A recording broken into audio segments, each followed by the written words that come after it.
So take us through the group home, like actually like being there, right? Like outside of the things that you were talking about. Are you like having to fight all the time? Like what is the experience being there? Nah, I mean, I had like maybe 2 or 3 fights in there. It wasn't anything crazy. Like, it's weird because the house wasn't that big. It was one, two, three, four, five. It was probably like a 5 bedroom house. It was all the way out in Center Reach, Long Island, in like the middle of nowhere. And they have 24-hour staff. So there's always somebody that's there that's like in college to be a social worker or just became a social worker. And they kind of monitor everything. So things are mostly under control in there. If there's 5 rooms, I think the most kids that were in there at a time was like 12.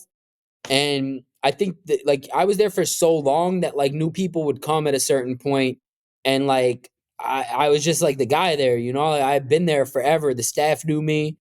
So I didn't have too hard of a time. But like there were certain kids that would come in and they would test you, and like you'd have to fight over some bullshit, like some fucking breakfast or whatever.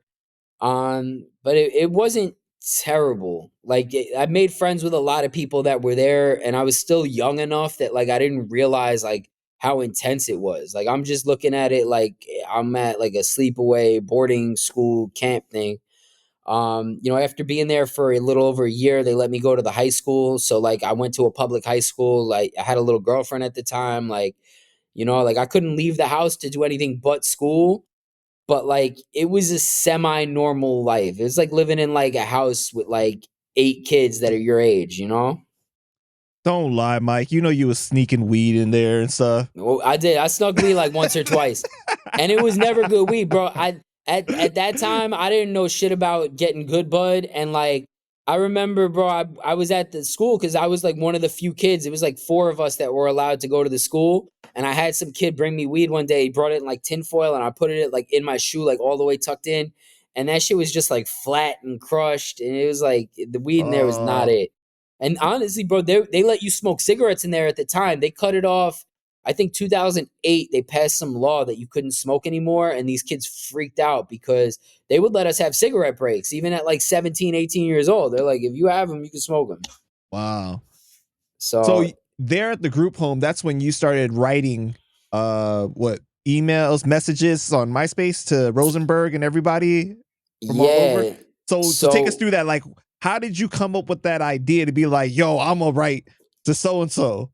You know? I don't know, man. I mean, like I said, when I was younger, I sold a lot of mixtapes, so I was very much into music. In the group home, I had an iPod. I had like the old 50 Cent Snoop Dogg video iPod with like the white wheel that was like black and white screen, and I would always like put music on there. They would bring us on like library trips. So where the house was, it was 100 Horse Block Road was the address. It was about a mile from a Walmart. And like once a week, they would like take all of us, like we'd walk single file from the house to Walmart, and they would give us like a small allowance, like $10 to be able to buy like necessities. And next to the Walmart, there was like a library. So once in a while, if you had like a cool supervisor, they would be like, "Oh, we go to the library and use the computer for an hour."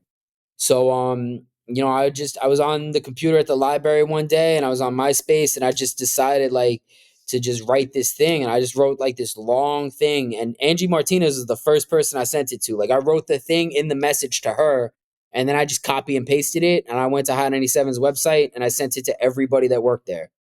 And I went back to group home, and like I think 9 days later we went to the library again, and Rosenberg had written back, and I just kind of like had made the connection through MySpace randomly, and that was it. And I mean, at the time, Could you Rosenberg tell? wasn't Could you big. tell at that time if they had read it? I don't remember. Like, I don't think so. I don't think oh, anybody read it, honestly. I was surprised he even opened it. And I think I didn't even know who he was. Like, I had seen him just on the Hot 97 on air website.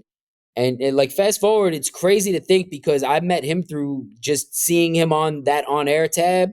And then, like, years later, I ended up on that same tab. Like, I was the last thing on there, but like for having my own show. So it's just wow. crazy how life goes full circle. But it was such a coincidence that he even got that message because it was really written to Angie, and it just he wrote back, and he just gave me some good advice. We didn't connect on like any business. I didn't start working with him.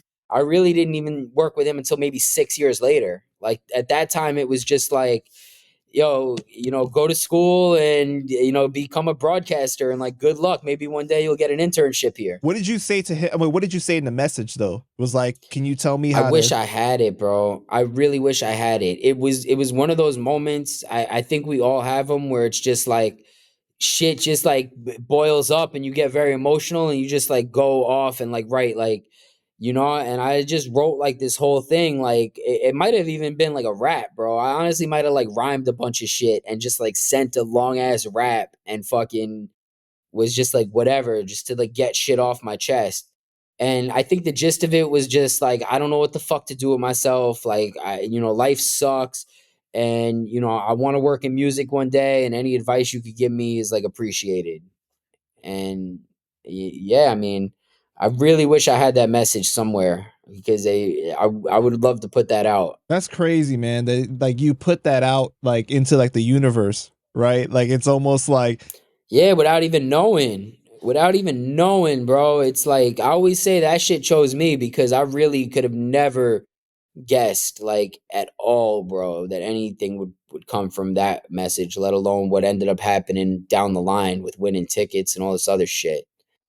so obviously like it wasn't like he like offered you a job or anything like that, but it was like him even responding was like some kind of hope to you, right? Like Yeah, it was just a quick response. And I was like, damn, this is crazy. Like, I got a response. Like, I couldn't believe I got a response.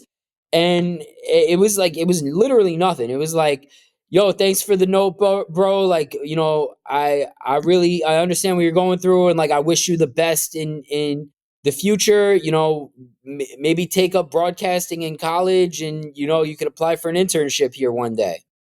Like it wasn't even like here's my email or hit me on the side or anything. And it was like one message back and forth on MySpace. That's it. And then like shortly after MySpace was dead, I was on Facebook. I didn't see him again on there. Like I used like Meet Spot and Facebook and all this other shit. And yeah, I mean it was so crazy that he even responded to that message. And it's even more crazy that I sent it.